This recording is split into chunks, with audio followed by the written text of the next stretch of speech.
사랑하는 성도 여러분, 오늘 우리는 참된 소망을 품는 교회라는 제목을 가지고 함께 말씀을 나누려고 합니다. 우리는 지난 시간까지 이 베드로 사도의 말씀을 통하여 이 교회의 정체성에 대해 알아보았습니다. 이 교회가 무엇이고 교회가 누구입니까? 교회는 이 세상 속에 살아가는 흩어진 나그네로서 이 썩지 않고 더럽지 않고 쇠하지 아니하는 이 삼위일체 하나님과 그분이 주시는 구원의 은혜 속으로 들어간 자입니다.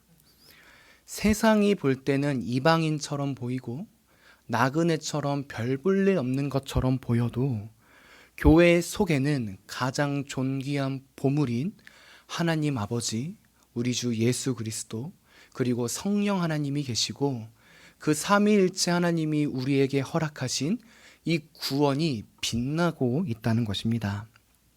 더욱이 이러한 구원의 은혜는 천사들도 알지 못했던 것이라고 이야기합니다. 천사들도 알지 못하여 오직 교회를 통해서 그들 역시도 알고 싶어 했던 것이라고 베드로 사도는 우리에게 이야기했습니다. 이처럼 베드로 사도는 앞선 이 1장 1절에서 12절 말씀을 통하여 교회가 얼마나 아름다운 존재인지를 보여주었습니다.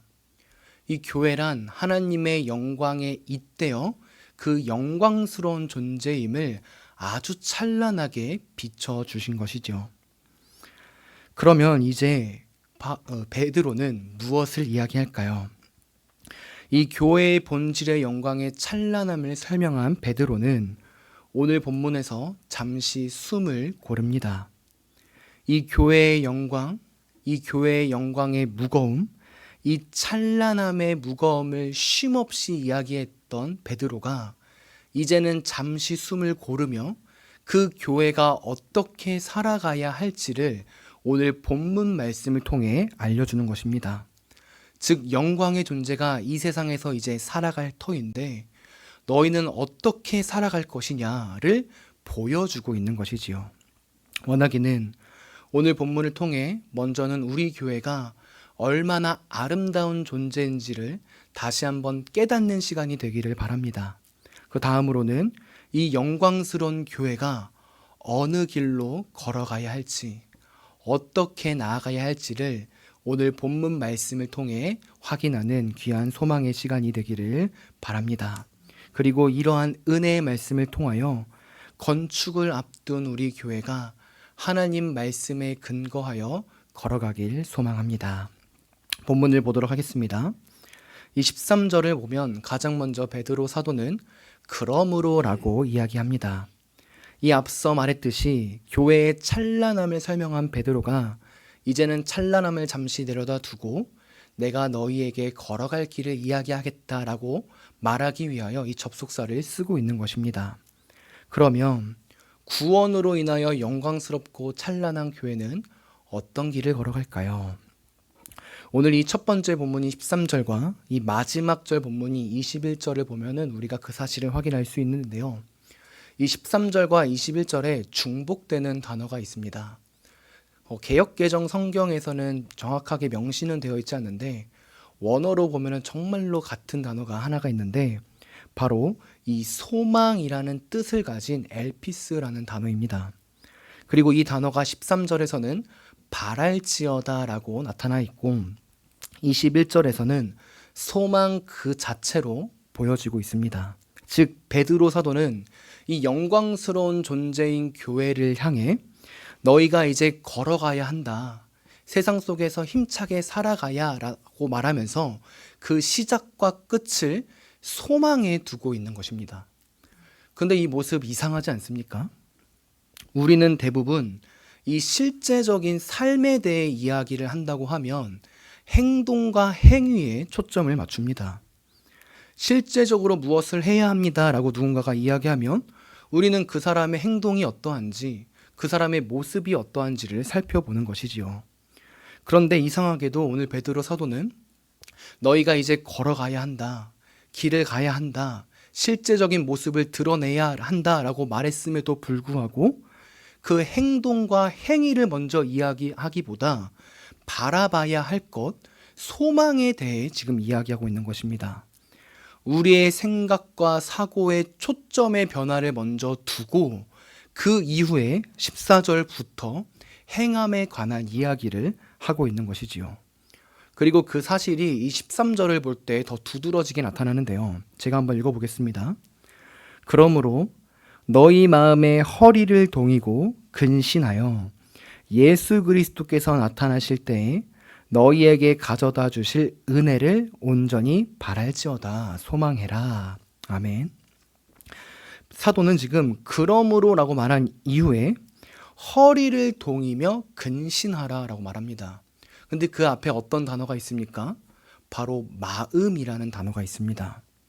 이 허리를 동인다는 것은 이 어떤 격한 일을 하기 전에 이 옷을 꽉 조인다는 의미를 갖고 있습니다. 즉 우리가 달리기를 할 때 허리띠를 맨다던가 어떤 급한 일을 하고 어떠한 일을 할 때 옷을 단정하게 꽉 매어서 이 옷이 풀어지지 않게 하는 그런 모습을 갖고 있는 것이지요. 더욱이 이 근신하다는 것은 정신을 차리고 깨어 있는다는 의미입니다. 즉 어떤 것에 대하여 취하면서 비틀거리는 것이 아니라 정말로 깨어서 곧은 그 상태로 그 길을 걸어가라는 의미인 것입니다. 빠르게 뛸 수 있도록 행동을 준비하고 너희에게 주어진 그 길을 곧장 걸어가라 라는 것이 허리를 동이고 근신하라 라는 의미인 것입니다. 그리고 그런 모습을 이상하게도 베드로는 지금 마음에 잇대어 이야기합니다. 즉 우리의 마음, 정신, 이 사고의 판단 가운데 허리를 동이는 것처럼 최선의 준비를 다하고 근신하는 것처럼 깨어 있으라고 이야기하는 것입니다. 그러면 왜 베드로 사도는 이렇게 이야기하는 것일까요? 왜 우리의 마음과 생각, 이 사고와 판단에 허리를 동이고 근신하라고 이야기하는 것일까요? 그것은 바로 이 마음이 행동의 원천이기 때문입니다. 이 생각, 가치관, 판단에 따라 우리의 모든 행동이 바뀌기 때문입니다. 한번 이스라엘 백성들을 생각해 보십시오. 제가 베드로전서 1장 1, 2절 이 서론을 설명할 때, 이 설교할 때도 이야기했지만 이 베드로 사도는 이 베드로전서에서 이 이스라엘 백성들, 특히 이 출애굽 모티프를 많이 사용합니다.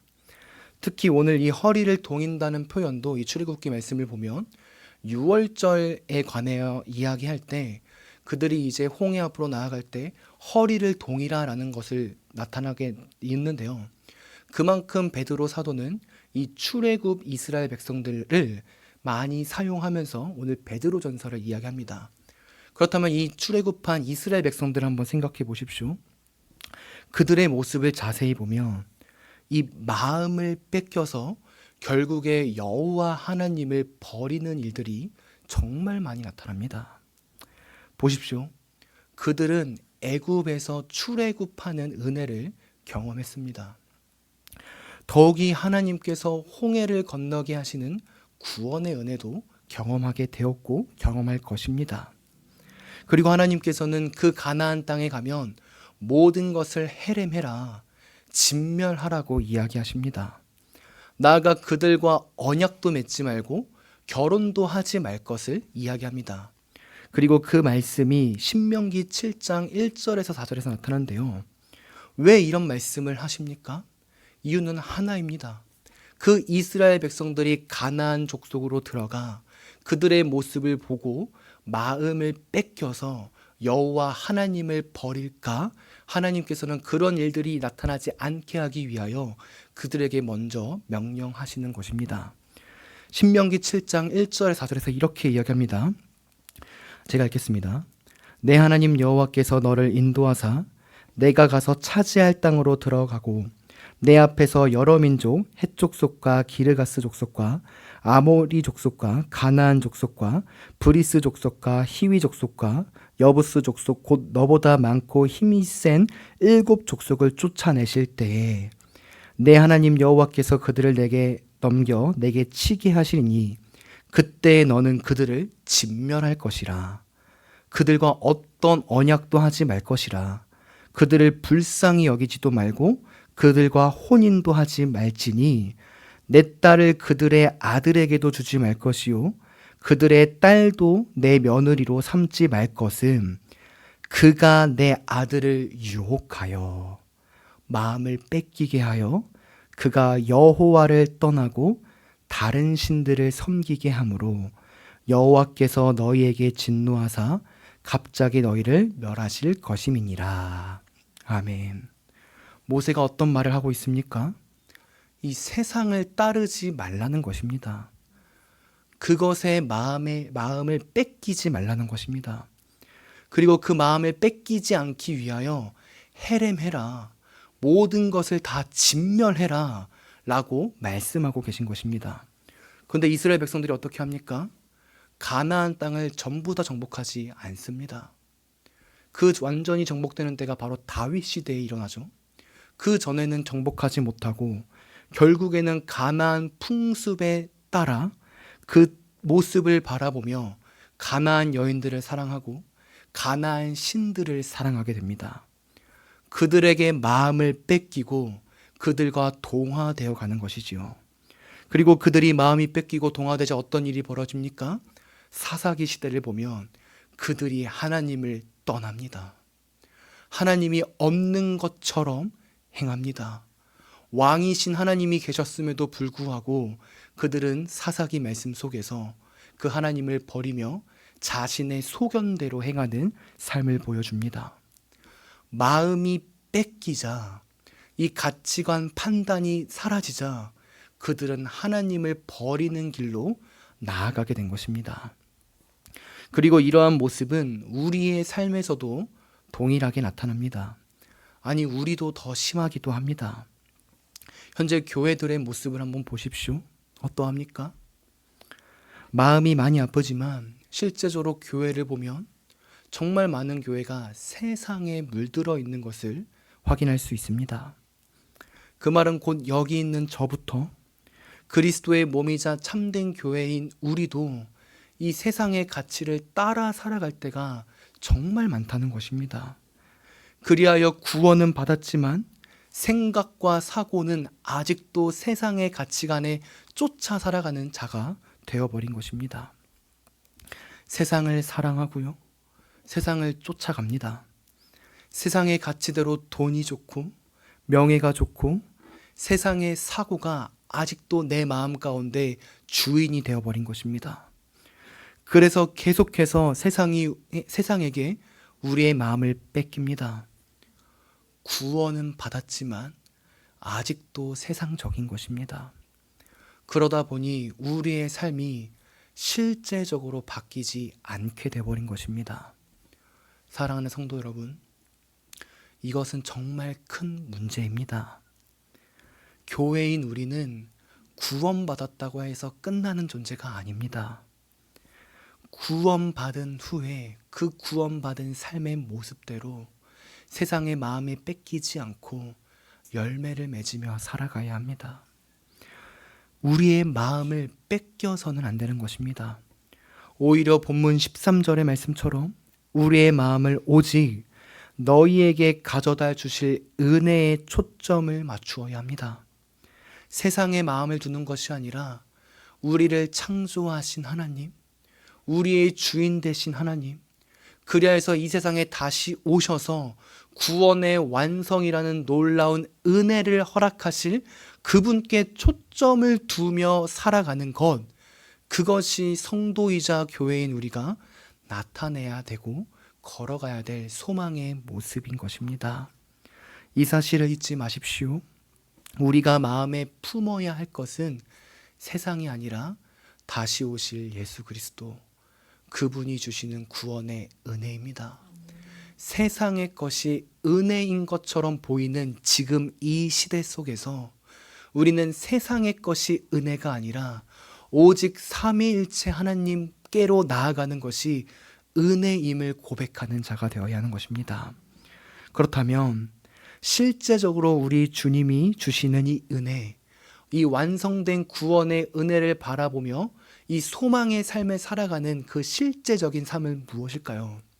놀랍게도 베드로 사도는 이 실제적인 모습도 보여줍니다. 오늘 본문에서 두 가지로 보여주는데요. 첫 번째는 바로 거룩한 삶을 살아가는 것이고, 두 번째는 바로 하나님을 경외하며 살아가는 것입니다. 하나씩 보도록 하겠습니다. 14절입니다. 너희가 순종하는 자식처럼 전에 알지 못할 때에 따르던 너희 사욕을 본받지 말고. 14절을 보면 놀랍게도 베드로 사도는 우리를 향하여 자녀라고 이야기합니다. 그리고 이 말은 정말로 오늘 본문 이 실제적인 행함을 이해하는데 정말 중요한 단어인데요. 이 자녀의 중요한 특징이 무엇입니까? 바로 부모님을 닮아간다는 것입니다. 저도 이 작년에 이 두 아이의 부모가 되면서 정말로 한 가지 크게 느끼는 것이 있는데요. 바로 이 도안이와 도원이를 보면 이 저의 모습 중에서 특히 저의 죄성을 정말 많이 닮았구나 라는 생각이 듭니다. 분명 외적으로 닮은 것도 있는데 제가 볼 때 이 죄성을 정말 많이 닮았습니다. 제가 하는 모습 그대로를 따라하면서 그게 죄인지도 모르면서 하고 있는 그 도안이의 모습을 보며 아, 정말 애기도 죄인이구나 라는 생각을 정말로 많이 합니다. 저 역시도 죄인인데 아이들도 죄인이구나. 그 부모의 모습을 똑같이 닮아가는구나. 똑같은 죄인이구나 라는 사실을 보게 되는 것입니다. 이처럼 자녀는 부모를 닮습니다.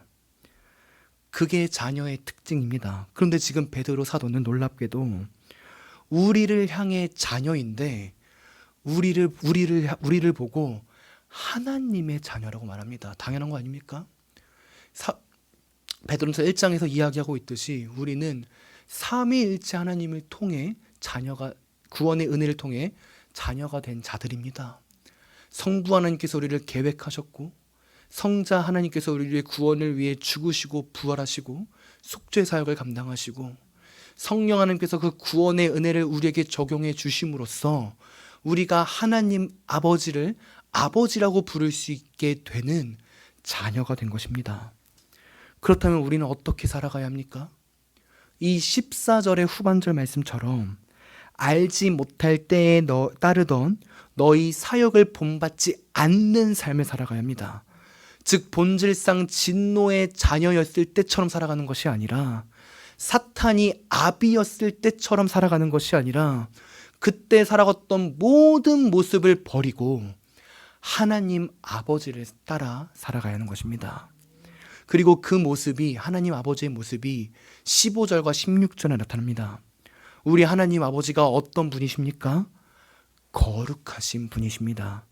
레위기 11장 45절에서는 이렇게 이야기합니다. 나는 너희의 하나님이 되려고 너희를 애굽 땅에서 인도하여 낸 여호와라. 내가 거룩하니 너희도 거룩할지니라. 아멘. 사랑하는 성도 여러분, 하나님은 거룩하신 분이십니다. 거룩하다는 것이 무엇입니까? 구별되었다는 것입니다. 그리고 이 세상에서 유일하게 구별되시고 거룩하신 분은 우리 주 하나님밖에 안 계십니다. 보십시오. 그분은 피조물과 구별된 온전한 창조주이십니다. 존재론적으로 구별되시고 거룩하신 분이신 것입니다. 더욱이 그분은 무흠하시고 그 무흠하신 것으로 이 세상을 다스리십니다. 사역적으로도 그분은 거룩하시고 구별되십니다. 즉 우리 하나님은 존재 자체도 거룩하신 분이시고 그분의 일하심 속성도 거룩하신 거룩 그 자체이신 것입니다. 그리고 그 자체이신 하나님께서 우리의 아버지시라면 우리는 어떻게 살아가야 합니까? 놀랍게도 거룩하신 아버지를 따라 우리도 거룩해져 가야 합니다. 우리 주님이 다시 오실 그날까지, 우리 주님이 다시 오실 그 소망의 그날까지 우리는 아버지 하나님을 따라 이 세상 속에서 거룩하게 구별된 존재로 살아가야 합니다. 그래서 15절을 보면 베드로 사도는 모든 행실에 거룩한 자가 되라 라고 말합니다. 변화되라. 너희가 걸어가야 할 길은 거룩, 구별 그 자체이니 그 아버지 하나님을 따라 그 상태가 돼야 한다라고 못 받고 있는 것입니다. 우리의 인생이 구별되어야 합니다. 이 세상과는 가치와는 완전히 다른 길로 걸어가야 하는 것입니다. 하나님처럼 죄를 멀리해야 되고요. 이제는 나의 뜻을 아버지 하나님이 기뻐하시는 그 뜻대로 살아가는 존재가 되어야 하는 것입니다. 더욱이 여기서 우리가 주의 깊게 봐야 될 한 단어가 있는데요. 바로 모든 행실입니다. 한 가지만 바뀌는 것이 아닙니다. 교회에서만 바뀌는 것이 아닙니다. 내가 살아가고 있는 이 세상 속에서 우리의 직장과 일터와 학교와 가정과 모든 관계성 속에서 우리는 거룩해져야 합니다. 구별되어야 하는 것입니다. 교회에서만 바뀌는 삶이 얼마나 많습니까? 저 역시도 그럴 때가 많은 걸 보게 됩니다. 교회에서는 목사라는 직분을 가져가지만 정말 세상 속에서는 그 목사라는 직분을 갖고 살아가는가 정말로 많이 고민하게 됩니다. 그런데 오늘 베드로 사도는 이야기합니다. 모든 행실에서 거룩한 자가 되라. 누가 있든지 없든지 그것이 중요한 것이 아니라 하나님의 자녀이기 때문에 우리의 삶은 구별되어야 한다라고 말하는 것입니다. 그렇다면 둘째로 이 하나님의 자녀가 소망을 바라보며 이 실제적인 삶을 살아가는 방법인 이 하나님을 경외한다는 것은 어떤 의미일까요? 17절을 보면 핵심이 나타나는데요. 바로 두려워하는 것입니다. 성도 여러분, 하나님을 두 번째로 우리가 살아가는 실제적인 삶인 이 경외한다는 것은 하나님을 사랑함과 동시에 두려워하는 것입니다. 즉 하나님이 우리 아버지이시기 때문에 자녀의 입장으로서 우리는 그분 앞에 사랑을 가지고 나아갑니다. 하지만 그분은 우리의 아버지이시자 동시에 전능하신 하나님이시기 때문에 우리는 그분의 어미 앞에 엎드려야 합니다. 이것이 세상의 아버지와 하나님 아버지를 대하는 차이입니다. 도안이가 저를 엎드려 경외할까요? 그러지 않죠. 도안이는 저를 사랑으로만 대합니다. 아빠를 보면 사랑하는 마음이 있고 경외하는 마음보다는 그 사랑 속으로 나아가지요. 근데 하나님은 다릅니다. 그분은 우리의 아버지이시지만 존귀하시고 전능하신 하나님이시기에 사랑과 두려움을 같이 우리가 고백해야 하는 것입니다. 그리고 이러한 두려움 엎드림은 나그네로 살아가는 교회이자 소망을 바라보는 우리에게 정말로 중요합니다. 생각해 보십시오. 이 세상을 따라가다 보면은 이 세상 속에서 나그네로 살아가다 보면은 유혹을 정말 많이 받게 됩니다. 더욱이 나그네로 살다 보니까 나의 고향, 나의 본향이 아니다 보니까 유혹에 쉽게 넘어집니다. 이 해외에서 살아가는 사람들 한번 보십시오. 그들이 얼마나 일탈을 많이 합니까? 내 고향이 아니기 때문에 도박을 하고요. 누군가의 눈에 보이지 않기 때문에 마약을 하고요.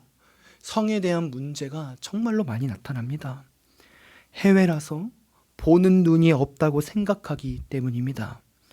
그리고 이러한 모습이 교회인 우리에게도 있을 수 있습니다. 왜요?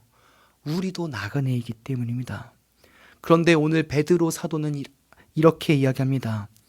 하나님 아버지는 외모로 보지 않으시고 각 사람의 행위대로 심판한다고 말입니다. 17절에서 이야기하지 않습니까?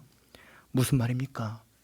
우리 하나님 아버지는 우리가 어디에 있든 우리의 마음과 행동을 다 아시기에 그 모습대로 심판하신다는 것입니다. 즉 우리 눈에 보이지 않는다 할지라도 우리의 외모, 우리의 모습은 안 그런 척 한다 할지라도 하나님은 우리의 모든 행동을 다 아신다는 것입니다. 그러니 우리는 그분을 두려워하며 이 세상을 살아가야 합니다. 하나님이 안 계신 것처럼 이 세상 속에서 나의 뜻대로 살아가는 것이 아니라 우리 눈에 보이지는 않을지라도 전능하신 하나님은 살아 계시기에 그분이 우리를 감찰하시고 보호하시고 보신다는 사실을 믿으며 그분 앞에 두려워하는 마음으로 나아가야 합니다. 그리고 18절에서 21절에는 이렇게도 이야기합니다. 너희 조상이, 원어로 보면 아비입니다. 너희 아버지가 물려준 헛된 행실에서 대속함을 받은 것은 은이나 금으로 같이 없어진 것으로 된 것이 아니다. 오직 예수 그리스도의 피로 너희가 구원함을 받았다. 더욱이 이 은혜는 창세 전부터 너희에게 계획되어진 것이다. 하나님의 구속의 은혜가 창조되기 이전부터 있었던 것이다. 그리고 그 계획에 따라 하나님 아버지께서 그의 독생자 예수 그리스도를 우리 땅 가운데 보내주시고 십자가에서 죽으시고 부활하셔서 너희를 살리셨다. 그러니 이제 그분을 경외함으로 그분을 믿어라. 그분 앞에 소망을 두라. 그분이 눈에 안 보이는 것처럼 행하지 말고 그분이 너희를 살리셨으니 그분 앞에서 살아가는 모습대로 행해야 되는 것이 경외하는 삶이다 라고 말씀하는 것입니다. 사랑하는 성도 여러분, 우리의 유일한 소망이 어디에 있습니까? 우리의 유일한 위로가 어디 있습니까? 이 하이델베르크 요리문답에는 우리의 유일한 위로는 오직 예수 그리스도에게 있다고 합니다. 그러면서 그 뒤에 예수 그리스도를 보내신 하나님과 성부 하나님과 그 구속의 은혜를 주신 성령 하나님을 이야기함으로써 하이델베르크 1문1답에서는 우리의 유일한 위로는 오직 삼위일체 하나님, 그분이 주시는 구원 속에 있다고 이야기합니다. 이것이 맞습니다. 세상을 따라가는 것에 소망이 있는 것이 아니라 우리 주 하나님, 그분께 우리의 유일한 소망과 위로가 있는 것입니다. 그리고 그 사실을 오늘 베드로 사도가 우리에게 이야기해 주며 그분을 따라 거룩해져야 하고 그분을 앞에서 온전히 두려워하며 그분을 바라보며 살아가는 것이 우리가 이 세상에서 걸어가야 할 길이라고 오늘 말씀이 이야기하는 것입니다. 이제 말씀을 마무리하겠습니다. 참된 교회, 이 성도로 살아가는 것은 힘이 듭니다. 이 세상에서 나그네로 살아가는 것, 말은 쉬운 것 같지만 어렵습니다. 그러니 우리는 우리에게 은혜를 베푸실 삼위일체 하나님을 바라보아야 합니다. 다시 오실 우리 주님과 그 주님을 보내실 우리 아버지 하나님과 반드시 그 은혜를 이루게 하실 성령 하나님을 바라봐야 하는 것입니다. 이것이 성도가 걸어갈 길입니다. 나아가 우리 교회도 마찬가지입니다. 건축 이후에 우리 교회는 어떤 교회가 될까요? 당연컨대 우리 교회는 나그네와 같은 교회가 될 것입니다. 건축 이후에 그 아름다움을 가지고 그 아름다움 속에만 있는 것이 아니라 세상이 우리를 건드리고 핍박 가운데 있게 하며 나그네 속으로 걸어가는 교회가 되게 할 것입니다. 아름다운 건물이 있어도 이 세상과 구별된 자이기 때문에 이 세상 속에서 이 아름다운 건물보다 너희는 참 교회잖아 라고 말하며 우리를 구별된 존재로 보는 것입니다. 세상의 가치관대로 따라가지 않는 구별된 존재라고 우리를 무시할 수도 있고요. 핍박할 수도 있는 것입니다. 쉽지 않은 길인 것입니다. 그때 우리 성도님들은 어떻게 나아가시겠습니까? 건축의 아름다움에만 머물겠습니까? 건축했으니 끝이다 라고 생각하시겠습니까? 안 됩니다. 우리는 건축 이후에도 우리 주님께 소망을 두어야 합니다.